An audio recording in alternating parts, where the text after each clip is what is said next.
And welcome back to episode number 28 of Raise the Banner podcast. I'm one of your two regular co-hosts here tonight, Matt Couture, here with Benny Ballgame Dearth. And we're joined by a special guest, Nick Cattles of Nick C Radio. He also is on the podcast with Greg Bedard. Greg, Nick, how you doing today? I'm doing all right, Matt. I'm doing good, my man. Good. All right, let's just jump right into it. Obviously, the NFL Combine just kicked off. Just finished up. There was a lot of rises and fallers. Nick, I'm curious your thoughts on what guys really stood out to you. I know obviously we can't really look at the Combine and overhype the results in any specific way. But what players specifically jumped out to you from watching the Combine over the weekend? Yeah, I think the guy that jumped out the most to me was A.D. Mitchell. And I saw Texas play a good amount of football this year. Sarkisian, I'm a pretty good gauge of his offense, and I like what he does. And Texas was a lot of fun to watch, especially when Ewers was completely healthy. And I know Mitchell he's a good player, and he's made a lot of big plays, right? In both places he played in college, in big games as well. But, man, he tested off the charts. And I thought going into the Combine, the Patriots might have a shot at him at 34. Now I think you got to move into the first round if you want that dude, because he was just tremendous. To go along with his production and his game film, what he did at the Combine, I don't see any way he gets past 25, 26 in this draft now. I agree completely. Ben, where are you at with what rises did you see? So he was my top wide receiver riser. Considering he weighs 40 pounds more than Xavier Worthy, to be just over a tenth of a second slower than him was pretty damn impressive. So for me, I would say, just from what I saw, right? It's and I'm gonna mispronounce the guy's last name. The tackle out of Washington looked as Fautanu, I think his name. Yeah, Fautanu, something like that. Yeah, looked as comfortable as could be running those drills on Sunday. He I think, the offensive lineman, I don't really think there's a clear cut top tackle in this draft. I mean, everyone's going to have their preferences. But he was a guy that really stood out, especially, and I forget what the drill is, but you're essentially in a squat position and you're moving laterally and front and back based on how the coach is telling you to move. And he just looked really quick, really comfortable, balanced, somebody who could do that all day. And I thought he kind of really stood out in that regard. For a guy his size to be that comfortable in those positions and that mobile for a tackle is something that teams who want to protect a quarterback are really going to look for. And if he falls, maybe somebody's, pulling the trigger, maybe they try to move up for him, but he was already going to be a first round pick, but maybe he's a guy that flashed enough that he could be a top 10 tackle and maybe possibly the first tackle off the board. Yeah. I mean, for me, I think big time, and Ben, how high I've been on him since day one, but Brian Thomas Jr. Put on a damn show. Weighed in at 209, ran, was it a 4.34? I think that's what he came in at. Just incredibly impressive athlete. He's still pretty raw. I've been battling of if I wanted to put him in my wide receiver 3 spot. I'm sticking with him at 4 at the moment, but his athletic ability, and I've been saying it for weeks now, if you told me, 1 year, 2 years from now that he's the best guy that come from this class, I really wouldn't be shocked. So his combine really jumped into me. But Ben, what you just said kind of a minute ago about actually both of you guys, about guys that are specifically falling into that potential 34 range, and how Mitchell and Fautanu are both seemingly rising ahead of that 34. Do you feel like there are going to be players that are in this middle to late first round that have been early projections early on that were projected to go into the late teens, early 20s, that you think that are dropping their stocks dropping that could fall into that 34 range that you guys like specifically? Well, I'll jump onto this one. Just to touch on what Benny was saying about Fautanu. The question about him was guard or tackle, right? And his arm length surprised a lot of people. So now that dude looks like a tackle. He looks like he's ready to play tackle with that athleticism. And I'll tell you who to me, Matt, could slide down a little bit after the combine. And this guy's been very polarizing. He's been polarizing since the season, and that's Keon Coleman. And I know people watch him play and they wonder, right? I know a lot of people say, well, he doesn't separate consistently, and his contested catch rate wasn't fantastic. And then he goes to the combine and he runs a 4.6 in the 40, and people are concerned. But then he goes out there and he does the drills, and he looks like a completely different guy. Hitting 20 miles an hour out there as he's catching the football, staying in a straight line. I'm enthralled by Keon Coleman's talent, because at the tippity top of what he can do, his potential is through the roof. But there is, of course, some of that, N'Keal Harry PTSD, big receiver, doesn't separate, contested catch guy. Is he really a contested catch guy?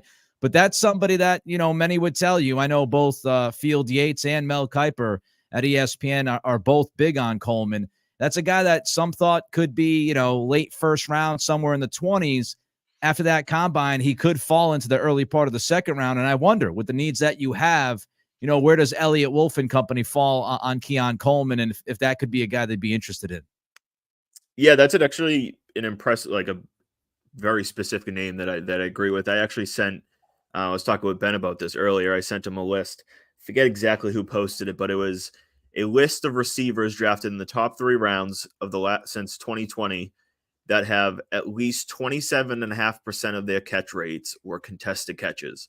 Some of these names: JJ Arcega-Whiteside, Alec Pierce, Denzel Mims, David Bell, Nico Collins, N'Keal Harry, Josh Palmer, Terrence Marshall, Quentin Johnston, Treylon Burks. Yikes. Brian Edwards. Nico had a pretty good year. Yeah, so I look at this name. So Johnny Wilson, who out of Florida State's also on this list, and Jermaine Burton from Alabama. But you look at that list and it tells you, there's maybe, Nico Collins is probably the only one that broke out this year. Yep. Josh Palmer's decent, but other than that, I don't see anybody that kind of comes and jumps, hits you in the face and says, I'm a quality wide receiver.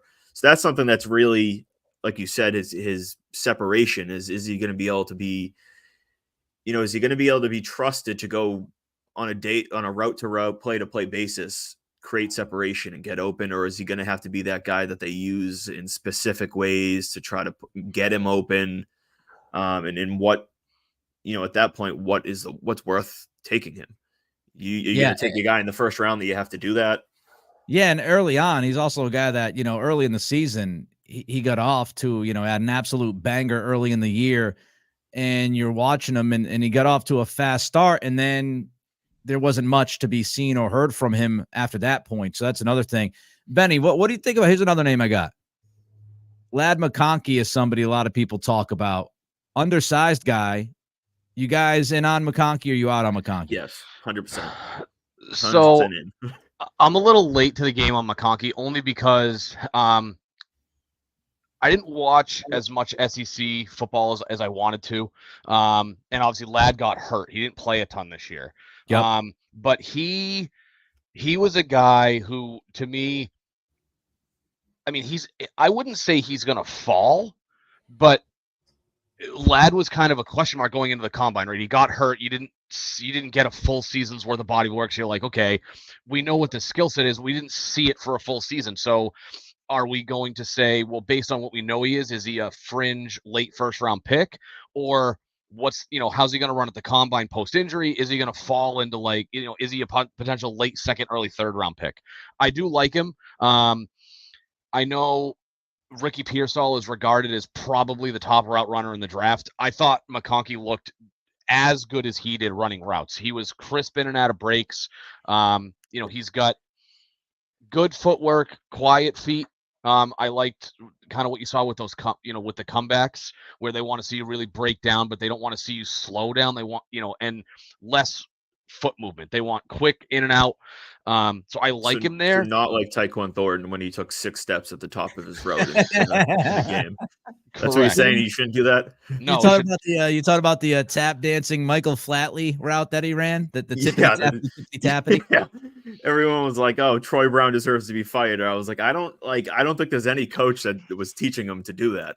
My God. Yeah. So McConkey, yes. There's a guy. I'll go away from wide receiver because I think 34, assuming they stay there, right, is a unique spot, and we'll have a pretty good idea of probably what 34 will look like in, call it, 7 to 10 days, right? Legal tampering starts on Monday. They can sign guys starting Wednesday. The top 3 wide receivers in free agency are already unavailable. So it really depends on how aggressively the Pats get with tackle. But a guy that was surprising, and Matt pointed this out to me during the combine, was Jordan Morgan out of Arizona, who big body, moves well, didn't measure very well for a tackle. He was a guy that, in certain mock drafts, seemed to be kind of a trendy pick, right in that like late first round to Green Bay. Obviously, Bakhtiari's gone, so they have a need at that position. And he didn't really measure well there. So if he's open to, now assuming obviously he would have interviewed with teams at the combine, if he's open to the idea of kicking inside and being a guard or a swing tackle, right? Because they still have to figure out on Onwenu. Hopefully they re-sign him. So even if they do that, left tackle is still a concern, but he's not a left tackle. So he's a guy that I think if you make a wide receiver splash versus an offense, and not splash, right? But let's say they go out and they get, Calvin Ridley in free agency, and wide receiver becomes less of a need because somebody outbids him and goes and gets Tyron Smith. And now there's really no guy that's a surefire starting left tackle in free agency. If they don't make that move and they need it, offensive line is more important at 34. I could see him being a guy that they would target there because you probably don't have to move up for him given, specifically arm length, how he measured at the combine. Yeah. Morgan was in Jordan Reed's mock draft yesterday going to the Patriots at 34. So he's an interesting name. A couple tackles. Matt, what do you thought? I think, Kingsley Suamataia from BYU and Oregon. He's another guy that kind of jumped through the TV a little bit at the combine. And Amarius Mims, he seems to be like the mystery man. He's huge, athletic for his size, but started 8 games. So those are a couple of other names if you're looking at tackle that might kind of slide down possibly to 34. Yeah, I think Mims will end up in the 20s. Yeah, me too. Maybe even earlier, just because of, I think, his upside, with his size. I really, at 34, I've kind of shied away from going tackle just because I think after this big teardrop of the top 2 or 3 guys, maybe 4 if you include Mims, I think there's a lot of guys in the very similar ballpark of talent and upside. I like Patrick Paul in the event that they move back from 34 or maybe up from 68. Matt Goncalves from Pittsburgh, he has some experience on both sides of the ball that I like. I specifically, and I mocked it today. I did a full Patriots mock off season, and I had them moving back from 34 and grabbing Worthy in the 40s, and then Goncalves later on. I would like to really see them be aggressive in free agency to address the tackle position. And that starts with Onwenu, getting him back in the door before he hits free agency. Go and give him, as much as he really kind of wants. And then, in my mock, I had them double dipping on a tackle at Jonah Williams and Josh Jones. Is there anyone specifically, Nick, in free agency and maybe even via trade that you have identified as potential left tackle replacements so that they don't have to, I guess they can go into the draft not knowing that tackle isn't like a absolute need in the top 2 rounds? Well, I think you start with Onwenu, right? And you wonder what he wants. And I've been one of the people, I've been like you guys saying Onwenu's got to return. You got to bring him back. You got to bring him back. And then you hear from Mike Giardi that he wants to play guard. And so if that's where his heart is, and he is set on playing guard, now what do you do? Because if he's set to play guard, you still need 2 tackles. So, tackle-wise, I'm not against the idea of bringing in Tyron Smith from Dallas. I know the injury history. He played 14 games last year, was a second-team All-Pro. I think you'll be able to get him for reasonable money. If you bring him in, you've got to have depth beneath him, whether it's Jermaine Illuminor, who's actually played pretty decently for the Raiders the last couple of years. Somebody on the smaller scale, money-wise, to provide depth there. Jonah Williams is the name that all of us, you just mentioned it, Matt. He's another guy that's been out there. But I think you start with Smith, and then you work your way down to Jonah, and then you start looking at guys like Illuminor. Yep. Yeah, I mean, I agree. It's obviously a little bit of slim pickings. There's not a lot of tackle options. I'd like to maybe see them explore a name that's kind of come to mind, and he didn't really have a great year, but just because of the Cleveland connection, is maybe Jedrick Willis out of Cleveland is available. Yep. Obviously, we have AVP and Scott Peters, I think is the O-line. Adam Peters is the GM in Washington. Right. Obviously, they have the connection with him. They have Jones now, and I'm having a mind blank who their other tackle is off the top of my head. But maybe he's available. You've got Conklin, who also might be available. So if he, that's who it is. If he's not available, then Jack Conklin might be able to kind of step in. He's still only 29 years old and has that, history with Van Pelt as well. Yeah, so I mean that's kind of where I've been chasing down the road of I want them to address tackle before the draft, so that if they go and get Drake May or Jaden Daniels, that they have a veteran tackle, not someone that is maybe a second round guy that you're kind of forced into throwing into the mix if he's not ready. Get a veteran guy that you can trust. He doesn't have to be elite. Like, we're not talking about, it has to be a top 10 tackle, but someone that with experience that can be reliable and durable on the field. Something that Trent Brown is, while his peak has been good, he's been far from durable and reliable for the team in the last few years. I would just really like them to address it in free agency, and that's kind of where I want to shift into next is, what is your approach? Free agency is obviously right around the corner. We're now is it less than a week away, I believe, next week? Yeah, tampering starts on Monday, so we'll start getting deals on Monday morning. Yeah, exactly. Yeah. So what's your approach, or preferred approach of what you want them to do in free agency? Is there specific positions you want them to target? Yeah. And what's your preference between free agency and the draft? Benny brought him up earlier. The first guy I'm calling is Calvin Ridley. And I know some people are like, oh, he's not a true number one. Those people need to give me a break, because the Patriots have had one 1,000-yard receiver since like 2017, and it was Edelman. It was Jules going back a few years ago. So, Calvin Ridley put up 1,000-yard season last year after missing almost 2 years of football. And people might say, oh, he's 29. I fight back and push back on that too, because he missed almost 2 years of football. So his legs are younger than 29. To me, I look at him more as a 27, as far as age goes. So I think Calvin Ridley, he brings versatility. He could play inside. He could play outside. He's been highly productive when he's been out there. His 2021 season, or was it 2020? I'm trying to remember. So he played last year. Then it was 22, 21. So it was his 2020 season was really good in Atlanta. I mean, he looked like a top 10 bona fide guy at that position. And of course, Matt and Benny, I mean, you look around, right? Mike Evans off the market, Pittman off the market, T. Higgins, you got to give up picks and money to that guy. I don't think you're in a position to do that. So I start at wide receiver and I go gunning for the top guy right now, who's Calvin Ridley. That's the number one dude I would look at. And then we talked about tackle.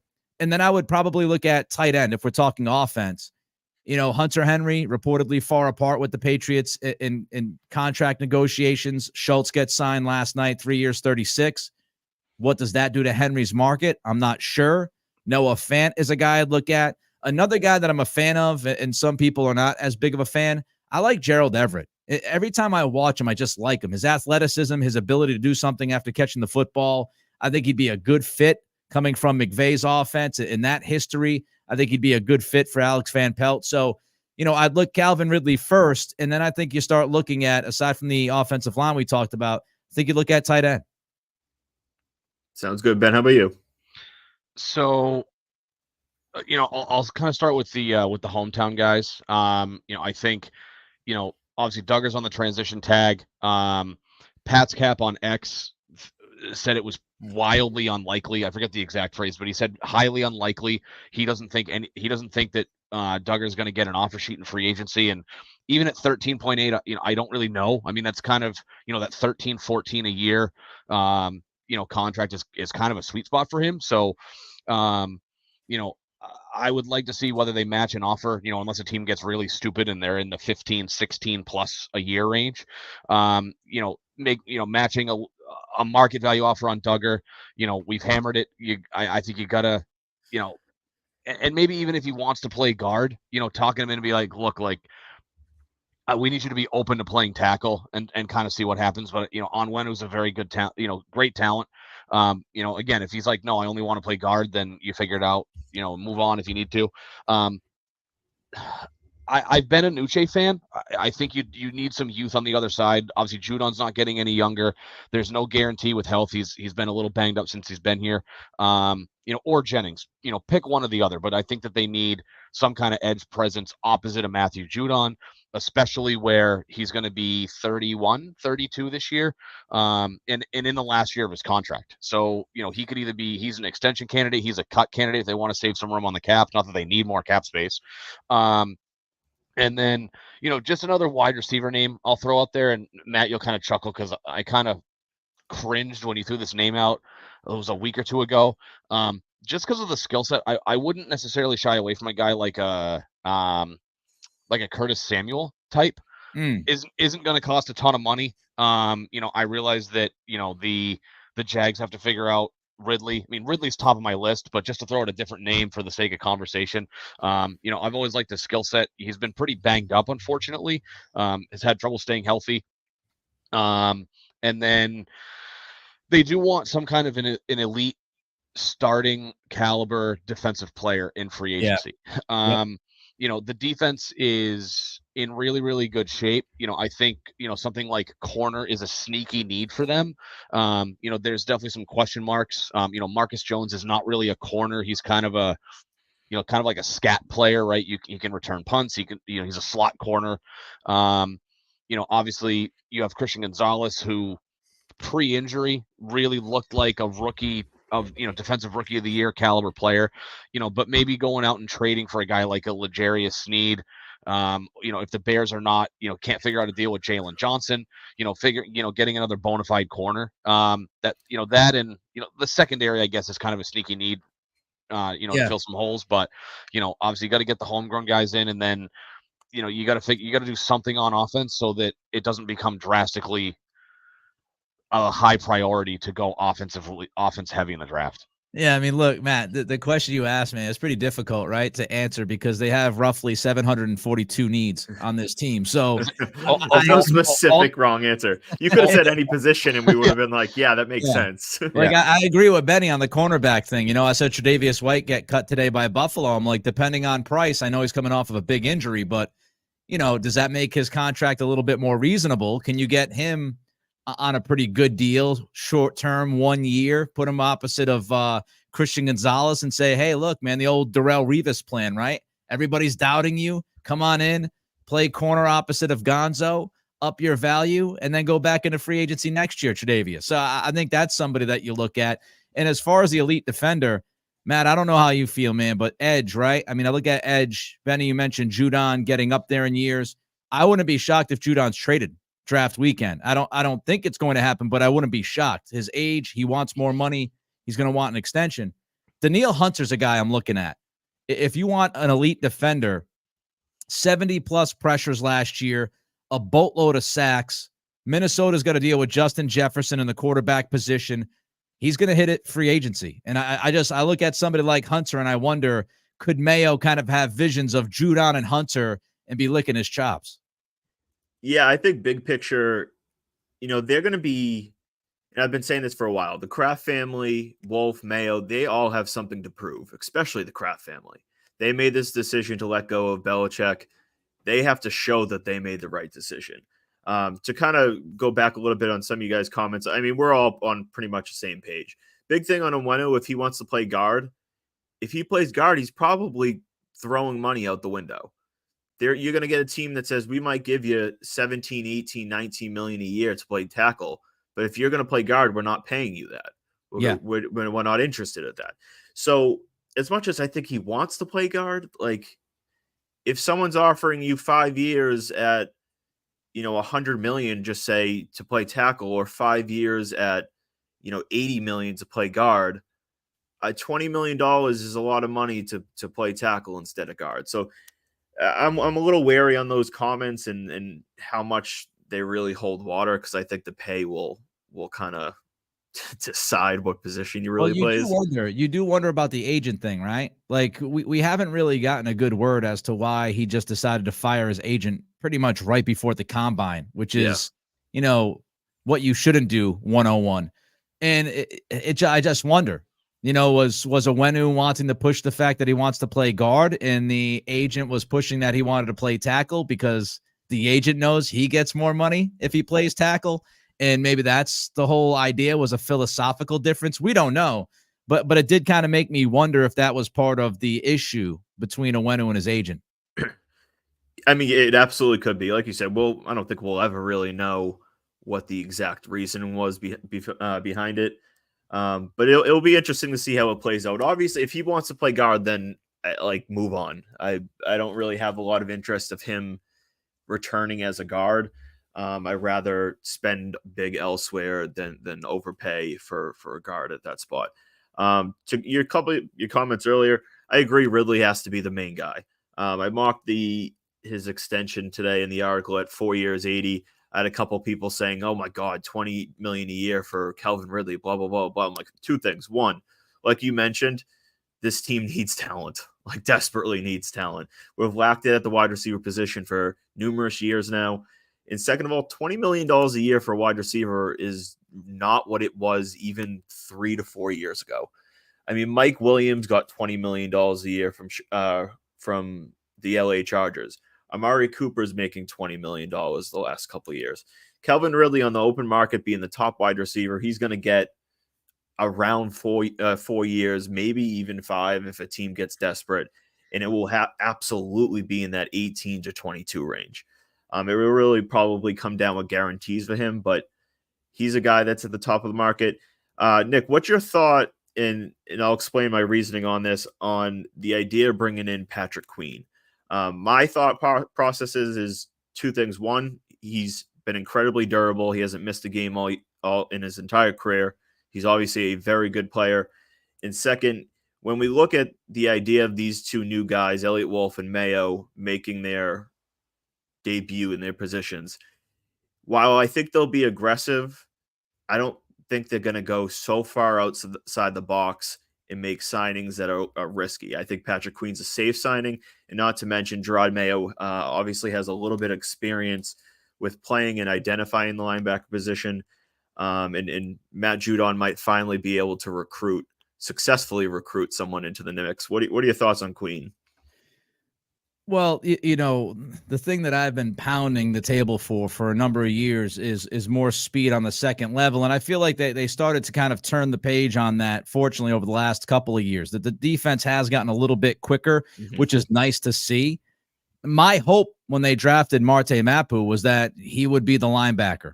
So my first question would be, where are they going to play Mapu? Is he going to be a safety? Is he going to be a linebacker? Is it going to be another hybrid situation like, Duggar / Jabril Peppers, and we're just going to have 45 hybrid guys instead of just one devoted linebacker to get sideline to sideline?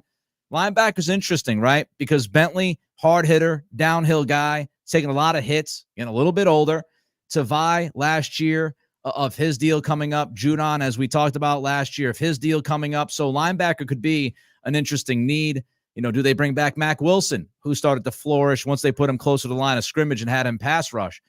I'd be interested in Patrick Queen, dependent on, 3 or 4 other things, because I do think he is that crazy athletic, fly around the field, impact playmaker. But man, if I think Mapu, if I'm Mayo and I'm Covington and I think Mapu can play linebacker, I'm going to give him the shot instead of dumping the money on Queen. Yeah, I think he is the biggest wild factor. I liked his game coming out of college. I remember when they drafted him, I was kind of like, Jesus Christ, I did not expect this name to come. I think everybody was a little shocked. I had watched a little bit on him, but nobody kind of really expected that pick at the time. I mean, he's an athletic, good size for, like you said, he's kind of a hybrid guy, safety linebacker. The way I kind of played it out in the mock was he was kind of going to get relegated again into like a backup duty. And then if everybody wants to extend Jabril Peppers, I'm in the camp where I feel like they should just let him play out this deal and decide next year if he's worth sticking around. He had a career year. I don't want to pay him off of a career year. And he's going to be, by the time he's due for a contract, he'll be heading into his year 30 season. So I'm not big on that. And then maybe after that, Mapu can jump into the mix. But my thoughts on Queen really just comes down to, I think he's a reliable, legit talent. Yeah. And this team needs actual talent. They're so depleted of talent on every level. It's just, it's mind blowing. Let me ask you guys this, Benny. You're Elliot Wolf, and we go off of the Kai Callahan report that you mentioned earlier about them wanting, they're targeting at least, which was interesting part of the story, at least one elite defender. Are you looking edge? Are you looking cornerback? Are you looking free safety? Are you looking linebacker? What are you? Yes. What are you looking at? Yes. Are you looking at? I know some people say, since you released Lawrence Guy, I don't think you go out and spend the big money on someone like Christian Wilkins because you got the Baltimore extension coming up. But what would you rather do? So if it was me calling the shots, I look at edge. They've got, like I said, we've talked Judon, but they have to figure out what's the plan, right? Is Judon going to be extended? Obviously he's not going to play there forever. And as it stands right now, there's no edge rusher on we'll call it the left side of the defense. There's no opposite edge rusher, right? And I know the Patriots don't play any kind of conventional. They don't play a conventional 3-4-4-3. It's just, they line you up and you're off the edge. You mentioned it earlier. Danielle Hunter is a name. Edge for me is kind of it. I feel like, there's corners out there that you can get in the, in that, day 2 range. I don't know if he's going to be there, but the kid out of Missouri who lit up the 40 at the combine, he looked pretty decent. Max Melton is an athletic guy that I like, in the 3rd round. So I don't really think the secondary is where I would that's what I wouldn't hang my hat on that. I mean, if you can get a really good package, if you don't have to give up too much to go get a L'Jarius Sneed talent at corner, then maybe. I just think that they're better off, spending the money on a legitimate edge rusher. You take pressure off of Judon on the other side, and then you figure out how to replace him. So for me, it's edge, whether it's a guy who's going to line up on the line or you have an edge rusher, that's that hybrid defensive end outside linebacker kind of guy. That's really where I would target my money. It's a good spot. I mean, I think going in like 2 weeks ago, Sneed was my number one. Like if he hit free agency, I was like, throw him the bag and get him across from Gonzo. With him not there, it seems that KC wants a 2nd round pick from what I saw. And Sneed wants $20 million a year. I'm not touching that. I'm not giving up both. We have too many needs to be throwing a draft pick and that type of money at them. Edge-wise, that seems to be kind of the golden free agency where the most options. I just don't know if I see the Patriots dishing up $27 million a year for Burns or for Hunter, or I know I'm missing one more guy on the edge. Oh, Burns and Allen have been tagged, so they're off. Right. Yeah. Burns was tagged, but either way, Hunter, you're looking at Bryce Huff is another guy from the Jets who's going to be out there. The cheaper outlook, you could go with a cheaper option, and you can go with a Van Ginkel from Miami. You can throw his name out there, and he might killer. yeah, Patriots killer, but he might cost Yep. you around 8 million, 9 million instead of, 25 and still do a pretty decent job. But I think a guy that we can't overlook, Benny brought him up earlier, Anthony Jennings in his ability. Finally, when Bill allowed him to play football, his ability out there, he was fantastic. He was fantastic after the Judon injury. And we also have to remember, Covington's been working with that guy, right? Covington knows Jennings, and Mayo is close to Mack Wilson. And I always say this, relationships matter. So you have to imagine that Mayo and Covington have their list of favorites from that side of the football. And you could see Jennings come back, on a deal that might surprise some people. You could see Mack Wilson come back on a deal that might surprise some people. Yeah, I mean, I agree. I'm a big Jennings guy. Mack Wilson, I think, while I think he has some talent, I think he's pretty easily replaceable. But Jennings is a guy that really emerged in the second half of last year. I mocked him coming back on a 2-year deal. I don't know what his market will be. I mean, I could see him getting anywhere from like 3 to 4 million to 6 to 8 million. My guess is he's in like the 4-ish range, maybe 5 million with incentives type of thing. But I would absolutely have him back in a second on a 2 maybe 3-year deal. Yeah, I wouldn't be against it. I mean, yeah. You bring back Jennings again, just somebody solid right now. And there's so much that is unknown because if Judon is going to get traded, that changes all of the math. If we find out, it makes it a huge need. Yeah, like if we find out on Monday they signed Danielle Hunter and people start bitching about how could you sign Danielle Hunter? You need all the help on offense. And then draft weekend, you get a 3rd or 4th round pick for Matthew Judon. Then you go, oh, that's why they signed Danielle Hunter. So we have to see. I know it's not a popular thing to do, on radio, my career and all that stuff. And I've done it for a long time, so I get it. It's not popular to say. You got to see how things unfold. But truly, when you start either, hating or loving a singular move without seeing the rest of, the plan unfold, you might look like a schmuck. So, Hunter might get a big deal from the Patriots. And then, 2 months later, it looks like a stroke of genius when you put the puzzle together. Yeah, I mean, I agree. Big picture. Good. One thing that, I'm sure you've noticed with the Boston media and fans, but media specifically, is they will find something to complain about with every move.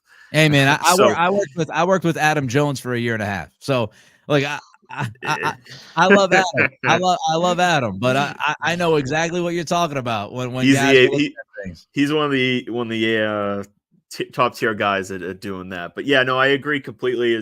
Just in the sense of this, 2 things. One, fans need to recognize that this is going to be probably a multi-year fix. Nothing's going to be done overnight. And second, like I mentioned before, this team just needs talent, like actual high quality talent. So whether that comes at edge, whether that comes in at linebacker, safety, corner, or what we need a little bit more on offense at wide receiver, tight end, whatever it is, quarterback, this team needs legit talent. And that's really what it comes down to going into the next season and going into the offseason. Is this Wolf and Mayo needs to add legit playmakers to the team.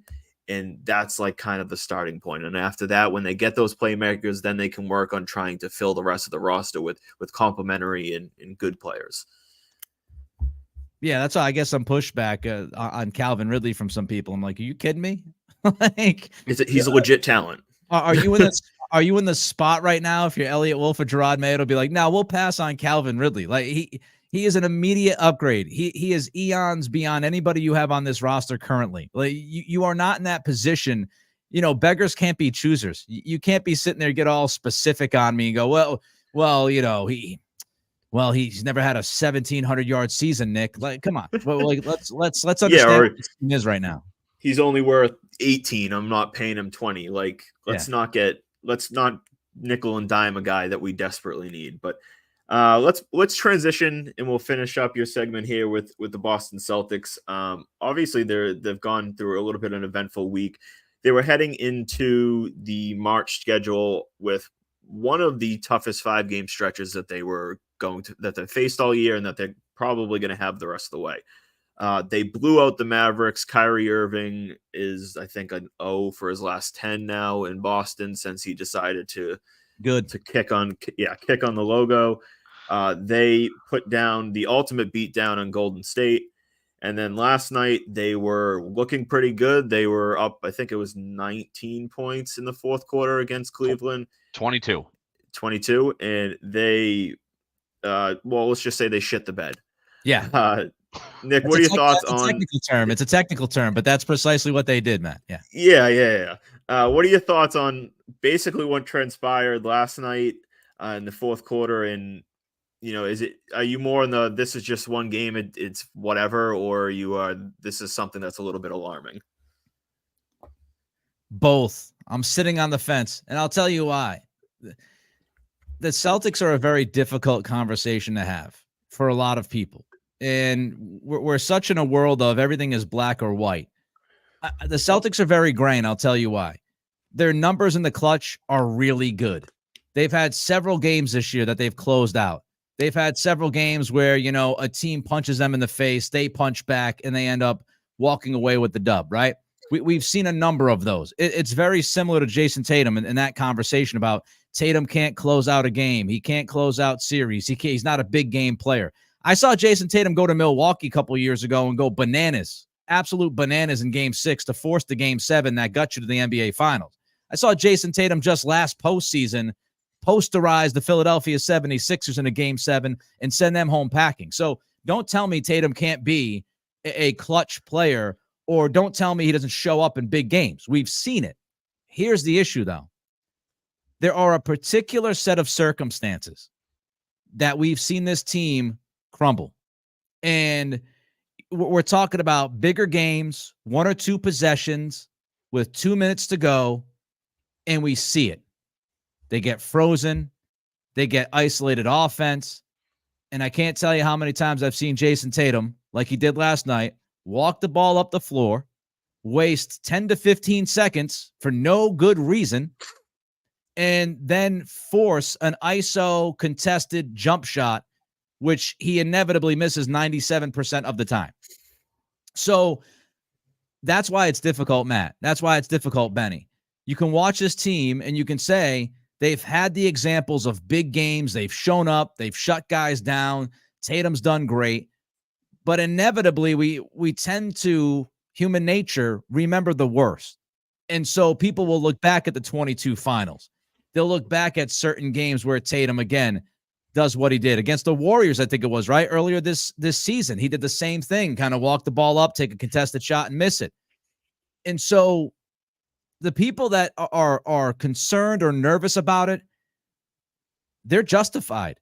Because unfortunately for the Celtics, they're in a spot where if you don't win it all, it doesn't really matter. And Tatum's in that same spot. He's made it to the level now, which I think says a lot about him. You need to be really freaking good to get to the level where Tatum is, which is, hey, man, he's got to win a ring now. So, you got to that level.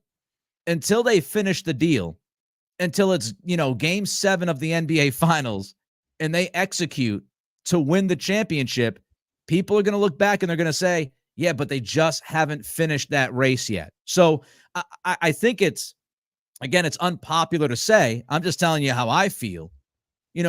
I think Tatum has the ability, certainly, to show up in a big game and close a game out and close a series out. We've seen him do it. On the biggest stage, can he do it consistently? And I'm talking about the finals. Can he find that? We'll see. And one more thing I'll say about this is like the Joe Mazzulla stuff. Look, I think Joe's taken a step this year.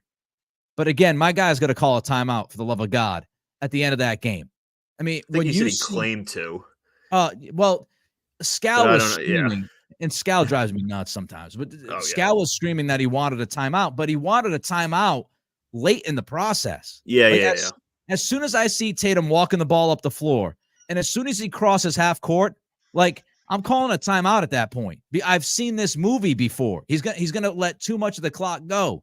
So at a certain point, you've got to feel it and say, no, I want 8 or 9 seconds on this clock. That's what I want. And I can't allow him to trickle the clock down to 4 or 5 seconds. And so I also thought that, and Stu Green did a great job of this on Twitter/X today. There was a moment where Garland kind of looked away during the pick and the switch and all that, and Tatum hesitated, and that hesitation killed him. He had a split second to take advantage of Garland looking away and to take it to the bucket, and he screwed the pooch. He waited too long, and by the time he started to make his move, the defense was set. Yeah, I mean, I think it's a good way to put it. Ben, I know you came into my comments and my messages right after that game talking about it. What were your thoughts on that fourth quarter? So just to piggyback off of what Nick just said, like the word for me is consistency. Is we've seen Tatum and Brown show up, but also we've seen them wilt and disappear. So, if Tatum wants to be that in the conversation of that elite player, and I'm not talking all-time great, but all-time elite player, he has to consistently have that quote unquote killer mentality that we saw. And again, I'm not saying that he's in this caliber yet, but the killer mentality that you saw with Kobe, the killer mentality you saw with MJ, and for the most part, the killer mentality you see with LeBron. We've seen LeBron kind of fade a little bit in certain situations, right? But the thing for me, and I'm also on the fence, as the great politician would say, it's the answer without actually having an answer. It wasn't necessarily that they lost, right? If this was a back and forth game and they just didn't execute at the end, and it boils down to how they lost. Yeah. And when you're up 22 with 9 minutes to go in the game, and you manage to, are you only up 22 points, but from 9 minutes to go, you're up 93-71. You lost 105-104, which means that over the last 9 minutes of the game, you scored 11 points. Yeah. And again, and you brought it up, right? Missoula quote unquote wanted that timeout late in the process. They had 19 seconds left. Tatum brings the ball up the court, and Missoula claims he tried to call timeout with 4.5 seconds to go, right? You got to call the timeout. You got to call the play, which I know isn't the modern NBA game anymore, right? But, they're not drawing X's and O's on the board like they used to. But I have a hard time believing that their best play is Jason Tatum with a fall-away contested jump shot on a guy he outweighs by 50 pounds. Like the guy, they got the ISO they wanted. They got the mismatch. He was on a much smaller guy. Like, use your talent, go to the hoop. The style of the shot is kind of what bothered me. Yeah. And hopefully this is that slice of humble pie. Like, hey guys, like we, if we want to actually win a title, we've been there. Didn't close the deal 2 years ago. We fell flat on our face early on in last year's Eastern Finals. If we want to win a title, we can't be blowing 22-point leads with 9 minutes to go in the fourth quarter.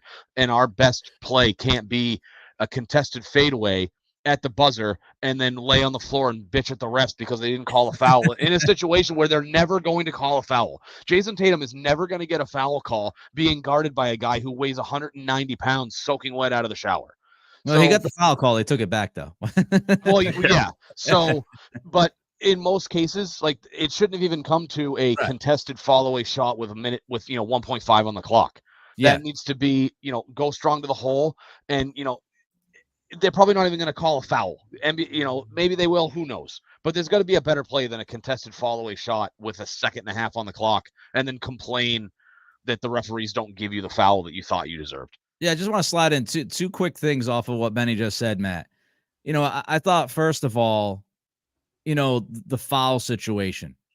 Glad you brought up the officiating, because that run for Cleveland started when Tatum started to let the officiating impact his game.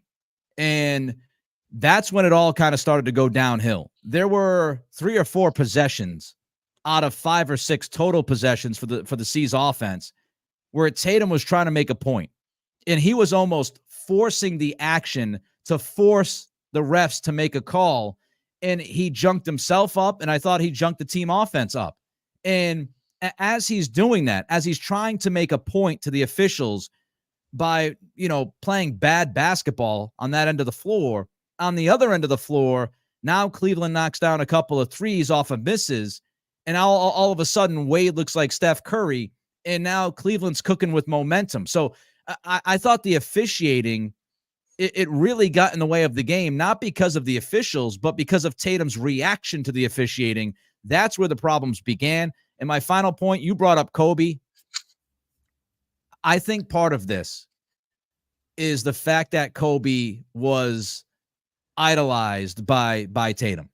And I think Tatum grew up wanting to be Kobe, just like Kobe grew up wanting to be MJ. And when you think about both Jordan and you think about Kobe, you think about those kinds of shots, right? Final second, contested shot, tough. Jordan double clutch against Cleveland, against Craig Elo back in the day. And I think, that feeling at times, not all of the time, and Tatum has done a great job playmaking, has been fantastic this year. Nobody's denying that.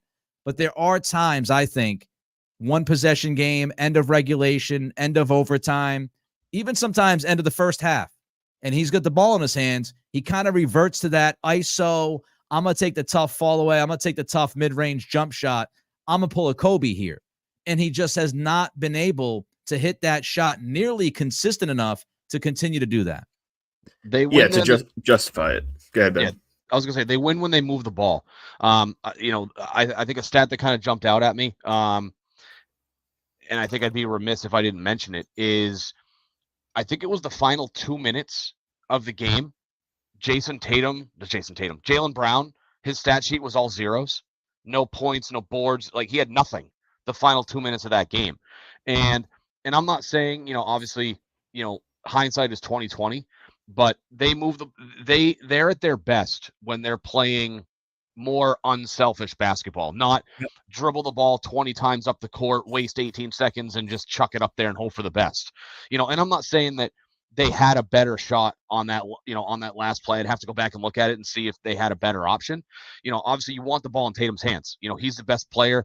You want the ball in his hands when the game matters. But I thought that down the stretch, they played a little bit, maybe too much hero ball. The fact that Jaylen Brown didn't attempt a shot in the final 2 minutes of that game last night, hopefully it's a wake-up call. I don't want to go so far, Matt brought it up. I don't think it's an alarming loss, but if things kind of spiral out of control and they revert back to they can't close out certain situations, that we may look back at this game and go, maybe this is where it really started to kind of unravel and they started to revert back to older ways of not good basketball when it matters.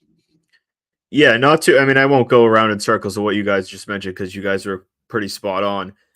This happens across all sports until you get it done at the biggest level. When things go wrong, even in the regular season, people are going to turn back to, well, you haven't gotten done yet. We see it comparatively. We watch, the Brady the last 2 decades. When every big game, you felt comfortable that Brady was going to get it done because he did it at the highest levels in the years prior. Compared to like the Buffalo Bills going into this year's playoffs. Did anyone have real confidence that the Buffalo Bills were going to go down? Because they've failed in years past. Until Tatum, Brown, and these guys win a championship, when games like this happen, people are going to turn and say, well, it's because of this, and it's going to be emphasized at a larger scale.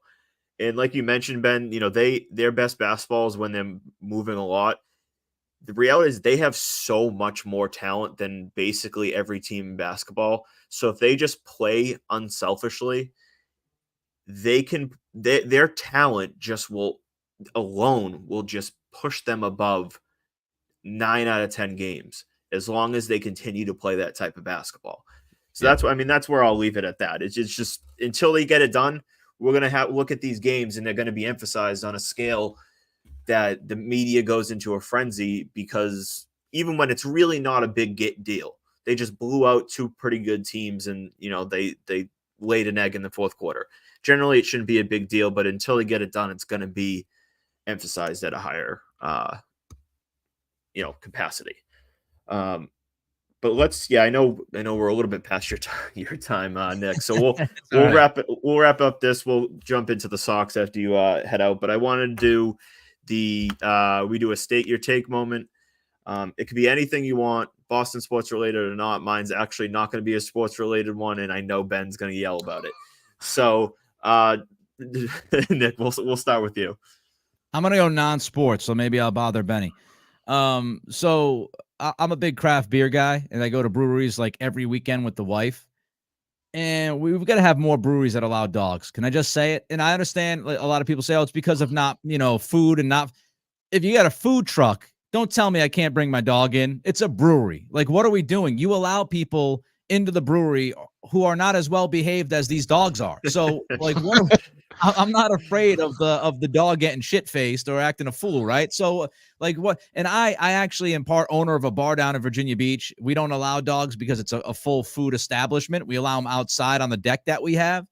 But man, we got to do something about this. It's like every weekend, brewery shutting me down about taking my dog. I'm like, we can't take the dog. Dog's well behaved. If the dog's not well behaved, just kick me out. What is the big scare about having a dog at the brewery? I don't understand it. So got to step the game up and allow dogs at more breweries. I absolutely love that one. Ben, how about you? So I'll be the politician, and I'll do two small ones. One, I'm a big baseball guy, and I think that my beloved Red Sox are going to lose 100 games or more this year. The poor keep getting poorer down on Yawkey Way. So we're in for a rough year. I didn't really expect it was going to be a great year to begin with. I really thought the over-under at 79.5 with a worse team was kind of shocking, considering it's a higher number than it was last year when they had a better roster. And then my other one, which I hope I'm not stealing Matt's thunder, is I think anybody who doesn't like chicken wings is un-American. I'll be on that. Oh, hold on. Bone-in or boneless? So boneless is not a wing. That's a tender. All right. I'm a big boneless guy. So I love boneless. Don't get me wrong. But to me, if you're going to say I want chicken wings are on the bone. But I mean, that's a pretty good argument. It's for me, it's a terminology thing. I mean, I could eat boneless buffalo all day. Okay. Drum guy? It's tough. Don't tell me you're a flats guy. No, so I prefer the drum. The one thing, damn right you do. Is more meat. The one complaint I have is sometimes you get like the fatty end at the end of the drum that you can't chew through. That's the fair. One knock on the drum I don't like is every once in a while you get like that chewy, like fatty, gristly thing at the end. Maybe someday we'll have genetically engineered chickens that don't have fat. That don't have fat at the end of the drum. But yeah, drums over flats. By the way, I just want to throw this out there because you said you're a baseball guy, Betty. Yeah. I just saw this. Buster Olney apparently said on the Michael Kay show that Jordan Montgomery's preference is to be in a smaller market. But isn't sure if that opportunity exists. He named Texas and St. Louis. So Boris came out, was it yesterday, the day before, and said that it's Scott Boras, right? Who really knows what's actually true and what's just words he's spitting out there to drum up interest in his clients. Came out and said that there were four teams he wouldn't name that were calling on his. So it's four mystery teams. Yeah, four mystery teams. I mean, again, you can never have enough pitching, right? And you can never have enough pitching. So that's not exactly breaking the door down and setting a trend by saying four teams are interested in arguably the best pitcher left on the market. You can debate that with Blake Snell, but that's a story for another day. Anyways, I'll do mine real quick. I'm going to do two little small ones. One, I just get this weird sense that the Patriots are going to make a splash via trade. Don't know where it's coming from. Just go between a little bit of whispers that they called about Snead, they called about Hassan Reddick. I think they might make a big splash via trade that will kind of surprise people. And my second one, and I'll be more specific because, yes, you did steal my thunder. Flat chicken wings are the most overrated version of chicken out there. Drums, okay, those are with a little bit of more meat. They're fine, but like flat chicken wings are just so unbelievably overrated. And I will say, even like I will put boneless above drum as well. Like I will go to town and eat 6 pounds of boneless buffalo chicken, chicken tenders, chicken, whatever you want to call them. But just flat wings are just incredibly overrated. And blue cheese over ranch. Oh, that's the last thing I'll throw out at the for the wing thing. They're both. No, I'm a ranch guy. I'm a ranch guy, but I mess around with blue cheese if I have to. Depends what's available, but that will do it for Nick tonight. Nick, I appreciate you having on. Like I mentioned, you can find Nick on his account right here at the bottom at Nick C Radio on Twitter. He has his own show at the Nick Cattle Show, and like I said, he's mentioned he's on the pod with Greg Bedard. Anything else you want to say, Nick, before you sign off? No, you almost called me Greg again for the second time. Yeah, I know. Like Greg is much bigger than I am, and I don't mean fat. He's a bigger dude. He's a bigger human. I'm like 5'8". You know, I'm not a big guy. But what do I want to say? I got to go eat. So that's what I'm going to say. I'm going to go have dinner. Thanks for having me on the show, fellas. I appreciate it. Yeah, of course. Nick, thanks for coming on. Pleasure having you on. Have a great night. See you. Thanks. All right. Yep, that was Nick Cattles. Appreciate you coming on, Nick. I forgot to mention JR is a big fan. He's our other co-host. I should have said that to him directly, but yeah, he's a big fan of his, and he was pretty upset that he had to work tonight and couldn't come on. But we're gonna finish up, Ben and I, with the Boston Red Sox. Obviously, Lucas Giolito injury happened, and it just kind of sent the Boston Red Sox into a frenzy. I know you just kind of commented on it a little bit, Ben, but what are your overall thoughts on this Giolito trade, and do you anticipate any capacity of move to, I guess, then make to counteract this? So moves wise, I can see one of two things happening. One scares me more than the other one, because essentially, and this is in no particular order, but your starting rotation is Brian Bayo, Nick Pivetta, Carter Crawford, Tanner Houck, and Garrett Whitlock. That is probably your starting rotation going into the year. That's the one that scares me. I'll lead with that. I think Whitlock is way better in the bullpen, and I think he's shown that. I know he wants to be a starter. Kind of reminds me of Papelbon back in the day. Came up as a starter, established himself as an elite closer, and the rest is history. I like Whitlock in the pen. I know that they don't need guys in the pen like they do in the rotation, and even before the Giolito injury, they needed guys in the rotation more than they needed guys in the pen. There's been multiple reports out there that said that this makes it less likely that the Red Sox go out and make a legitimate move for a starting pitcher, which is, you'd think it's counterintuitive, and I don't agree with the sentiment, but I understand where they're coming from, right? Team's not going to be very good, and there's always next year in terms of being able to invest in free agent talent. Kind of fits the narrative for what they're looking to do. They want this next crop of young guys to come up and be the core they build around. We've hammered it before. Roman Anthony, Marcelo Mayer, Kyle Teal, Rafaela to a degree, although, gun to my head, I'd say he makes the roster out of camp.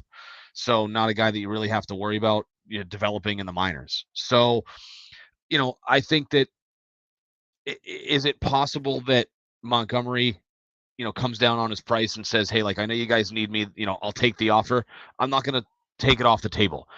What I will say is that I don't think what happened to Giolito is going to make the Red Sox go to Scott Boras and say, well, now we need guys, because if you do that, Boras is just going to jack the price through the roof. And he probably has already.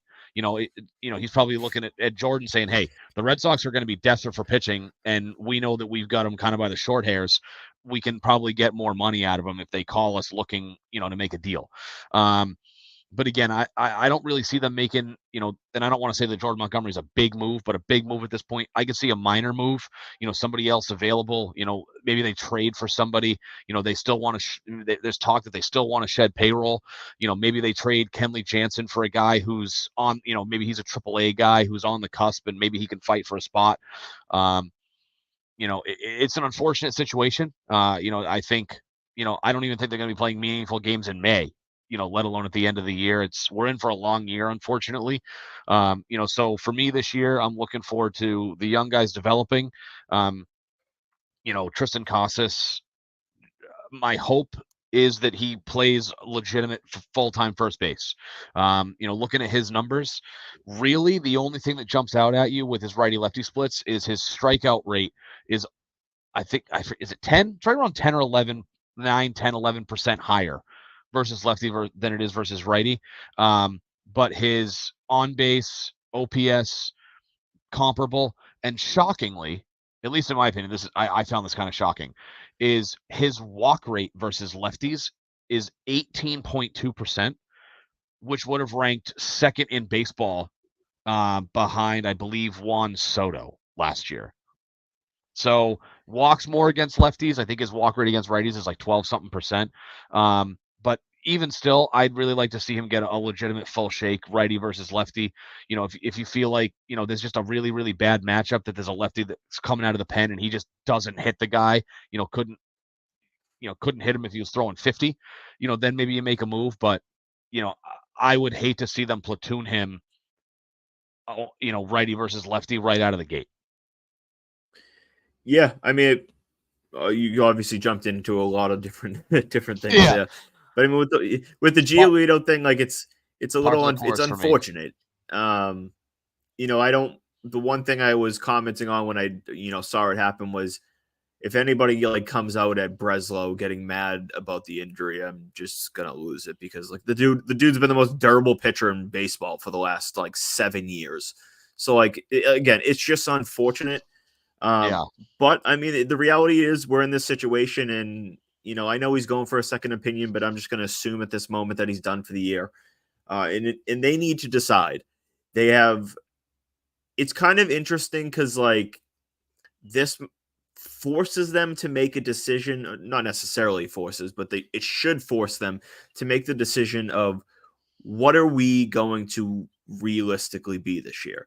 And that's it. Okay. Are we going to counteract this Giolito move, and then we're going to go and ante up to get closer to what Montgomery wants and get him to Boston? Is that going to be the move?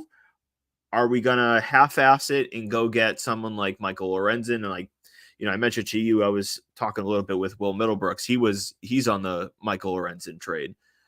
Bring him in low money, and you can deal him at the deadline if you need to. But that's kind of the big picture thing that they need to decide right now.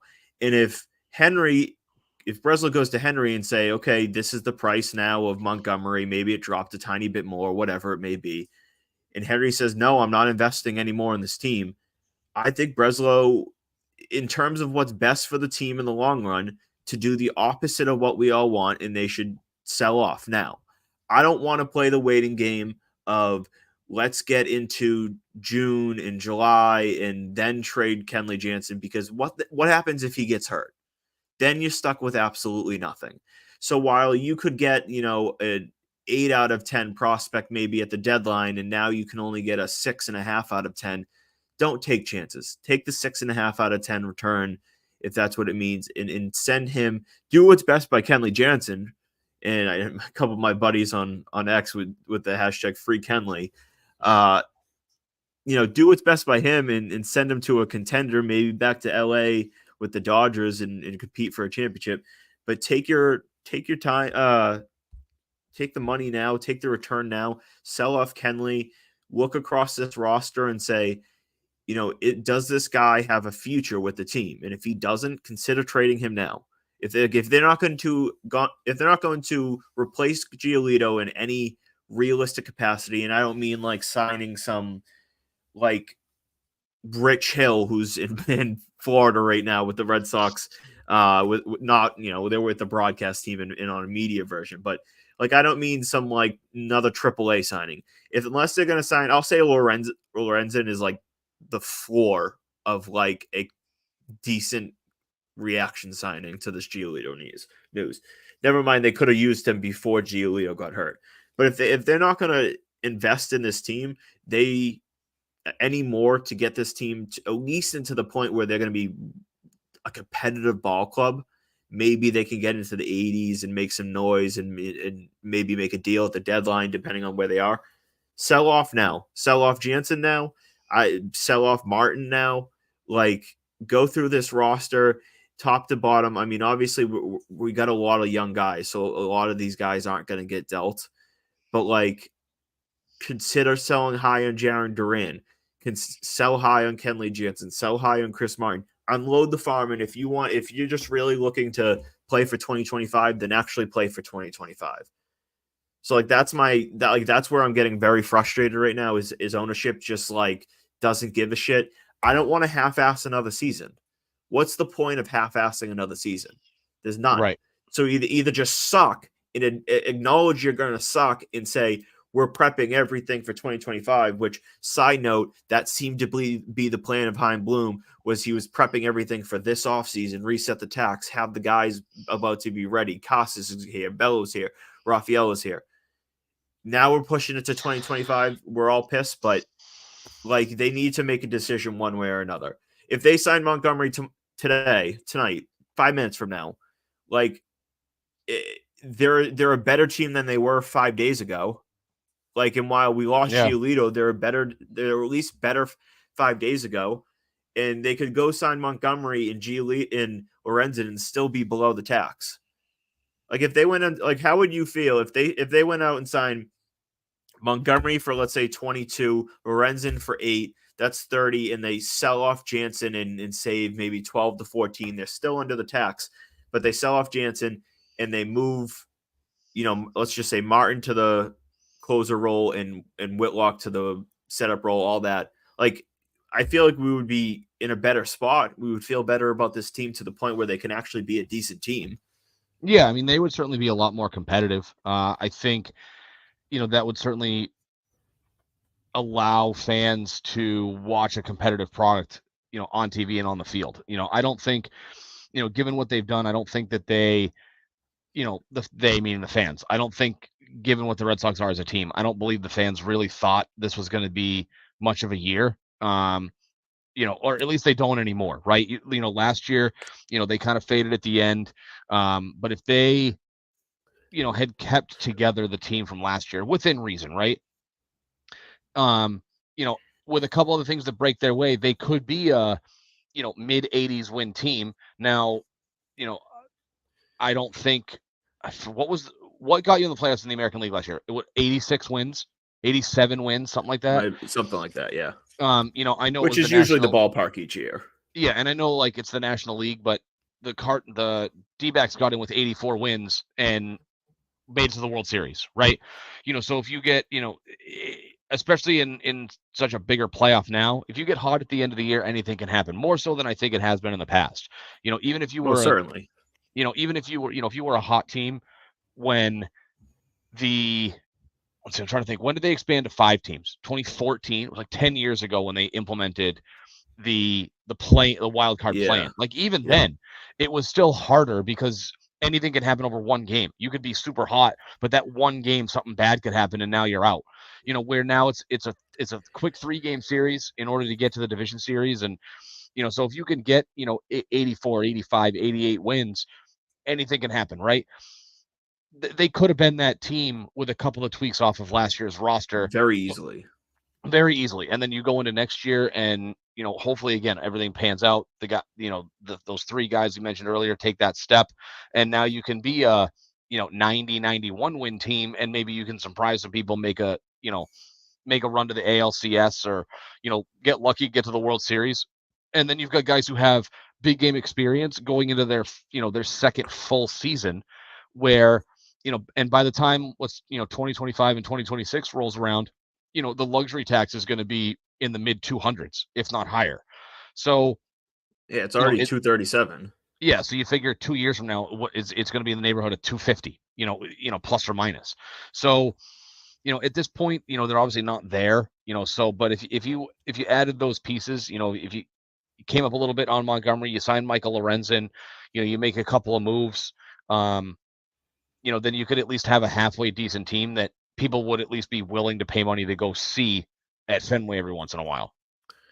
Yeah, I mean, I made the joke, and I get it. It's not really a joke; it's the truth.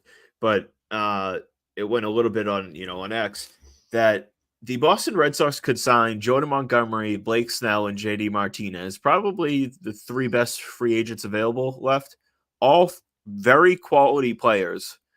And they still wouldn't be in the goddamn ballpark, not even in the stratosphere of where the New York Yankees, your arch rival, are in commitment and money spent on this team to win. And I'm not sitting here saying like John Henry needs to be spending $300 million on this roster. No, but they're in like the 205, 210 range right now, something like that. Is it even that high? I think after like the Hendricks signing, it might have trickled up a little bit more. I don't know. I'd have to check exactly on Sox payroll on Twitter, but they could go and sign these guys and still be below the tax. Like I said, Montgomery and Lorenzen, like you could sign these guys and still be below the tax and not be paying the tax. And that's what's just like unbelievably frustrating with this team and ownership. Is like they don't even have to blow through the tax to get to that point of where they're at least a like decent, serviceable, respectable baseball team. So according to Spotrac, the Red Sox current payroll is at $160 million. Which I don't think is correct. It sounds awfully low. Let me just see if I go into the team. I can see right here. Hold on. I'll pull up Red Sox payroll. Let's see, 2024 active payroll. Yeah, it says adjusted luxury tax salary is 170 million. No, they're up over 200. I can pull up. Hold on. His Sox payroll's Google Docs.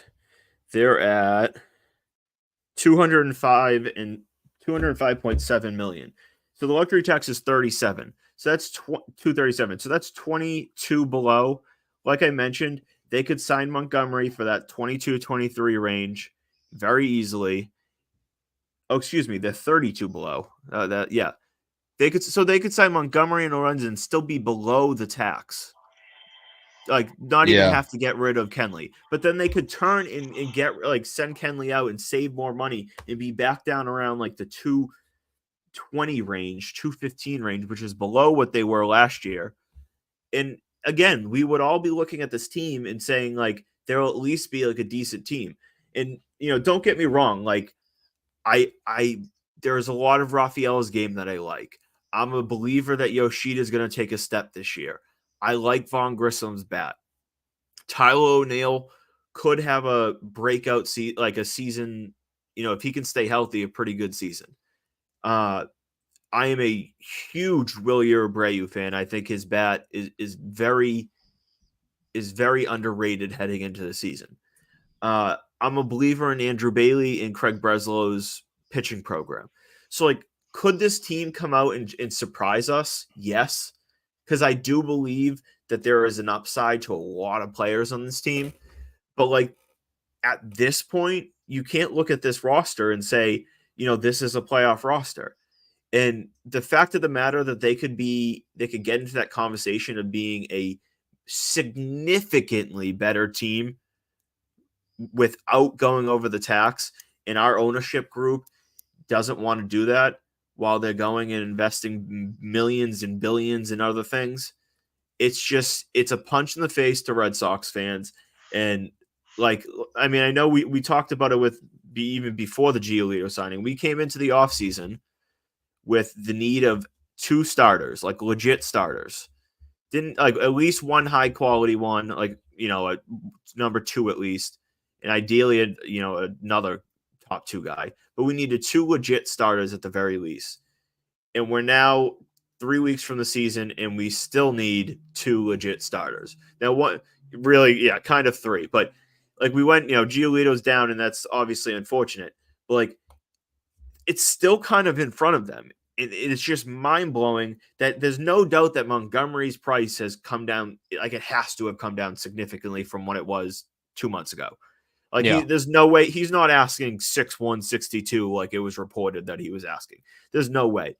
I will bet all the money in the world that he signs for at max 4 years, $100 million. Like no more than I don't think he's going to get 5 years, and I don't think he's going to get more than $25 million. So it could be somewhere in that range. I think 4 years, $100 million is probably his max right now. Maybe he signs, a 25, 26 with opt-outs and he's a free agent next year. But the fact of the matter is like, there's nothing in me anymore that is expecting this Red Sox team to do anything. And it's even more frustrating because it's not even about like, I can't go and blame Breslow because it's not Breslow.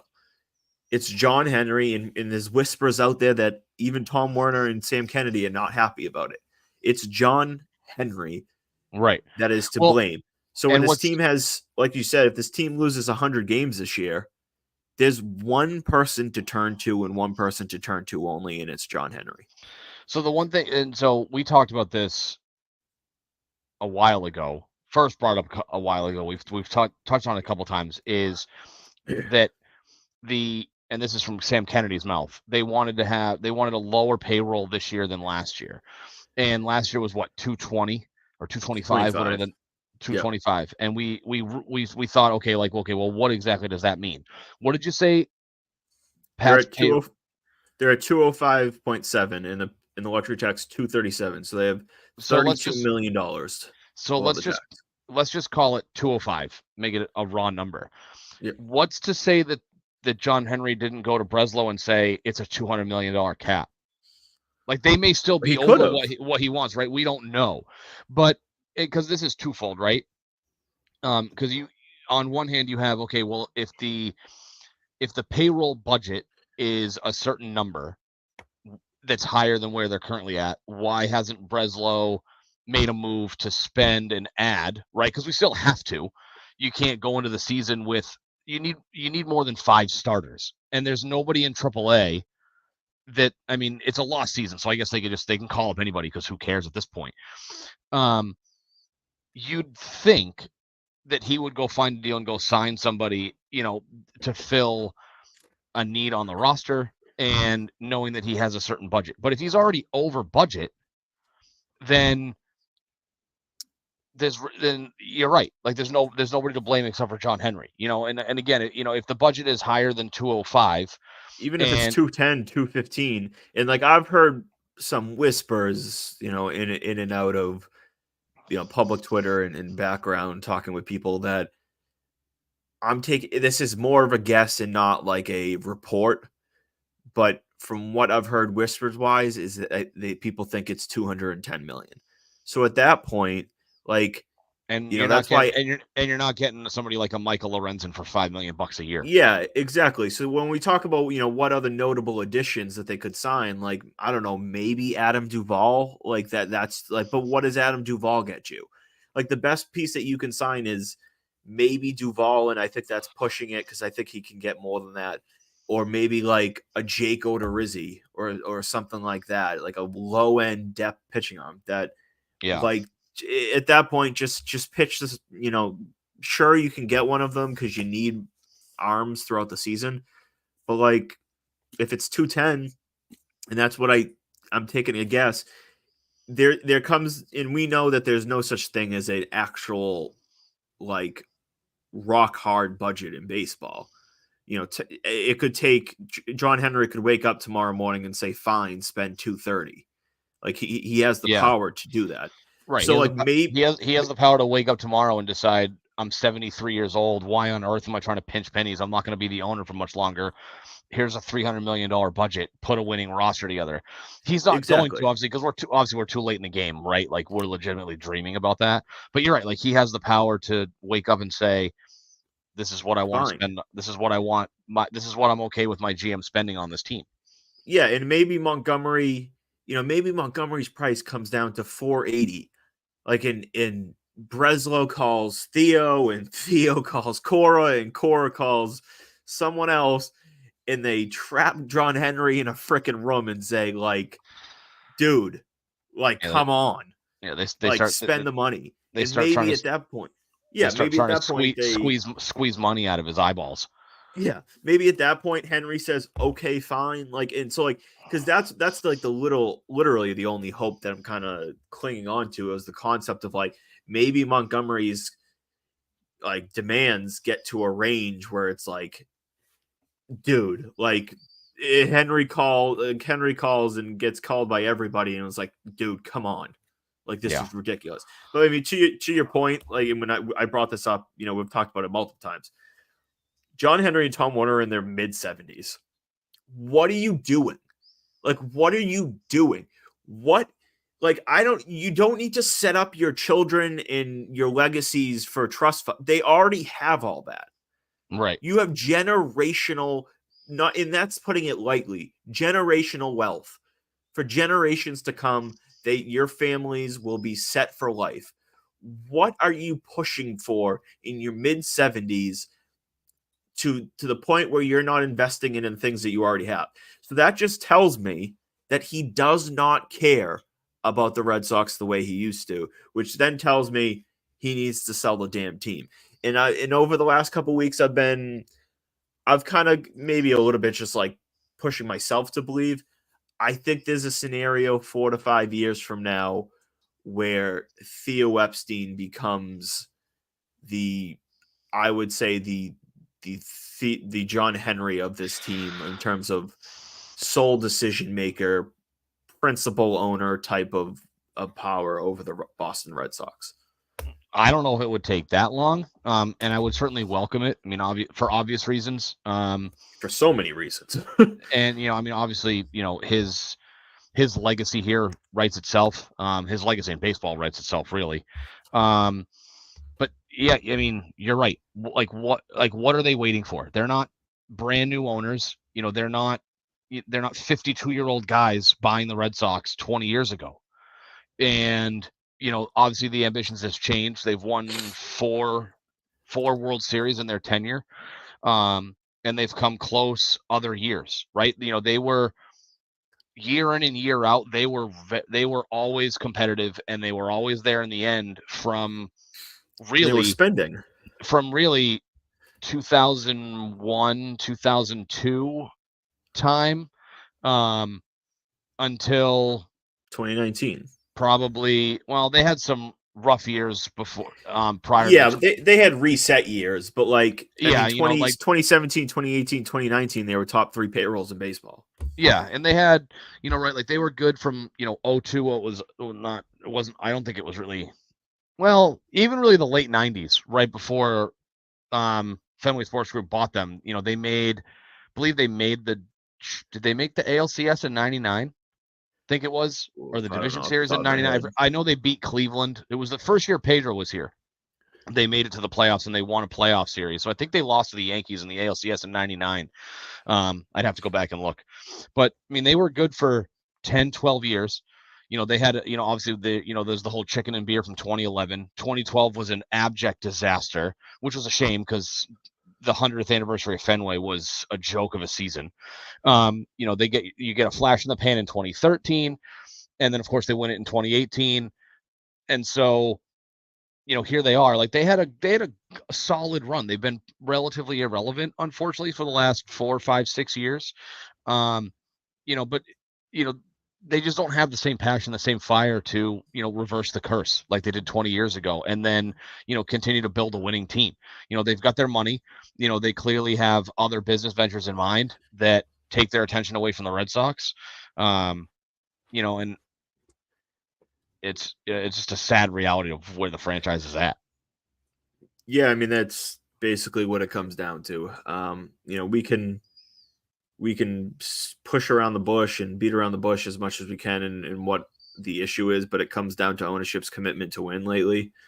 And until they decide that they want to win, like they truly want to win, this team is going to be in for, a more difficult path to being a World Series contender. We can hope that these guys like Mayer and Teal and Anthony and Rafaela and Blease and whatever pan out and are good and they carry us into that next tier without spending big, I guess. But there was whispers that got pushed out there that okay, they're waiting for next season to spend, and then okay, then we'll be spenders. Blah blah blah blah blah. No one's gonna believe it going into next year. If this team sucks and Henry or Tom Werner come out and say, like, all right, like we're going to be back to spend, no one's going to believe it now. You came out and said full throttle, and you did the opposite. You did the back throttle. Yeah. You throttled in literal reverse. You did nothing. You did absolutely nothing that resembles full throttle. So you made the comments of full throttle and then did the complete opposite. So they could come out and what is this, October, November of next year, and say we're going to be full throttle, or he won't say that again, but we're going to be spenders. No one, like, for those month or two until free agency really gets going and signings start to happen, no one's going to believe a word from what they say. No, so they're going to have to actually do it to get the fan base to buy in again. Exactly. And they're headed, and I want to say attendance was down 9% last year from what it was the previous year, and it was down even like 12% from what it was in like 18 and 19. And the average attendance was like 30,000 last year, and the max capacity is like 35. They're going to see, probably, if they don't add like a Montgomery, they're going to see an average attendance probably below 28,000 people this year. I would maybe make that my stake your take, that the Boston Red Sox will see an average attendance of below 28,000 this year. Yeah. They're going to be in big trouble. I think it might be even lower. I think as it's currently constructed, I think they'll be lucky if they sell half the seats. If they're out by mid-June, mid-July, like if they're looking like shit and the sellers, I mean, August, September will be a disaster. I mean, they're selling tickets at Costco, for God's sakes. Yeah. But hey, we'll finish it up there. We're at the 90-minute mark. Thank you guys all for tuning in. Like I mentioned, thank you, Nick Cattles, for joining us. It looks like we had a lot of viewers today from what I noticed, but we'll be back next week. Hopefully JR can join us. I know he was a little bit upset that he had to miss this pod, but until next week, we'll raise the banner and we'll be back. Thanks for listening. Have a great night.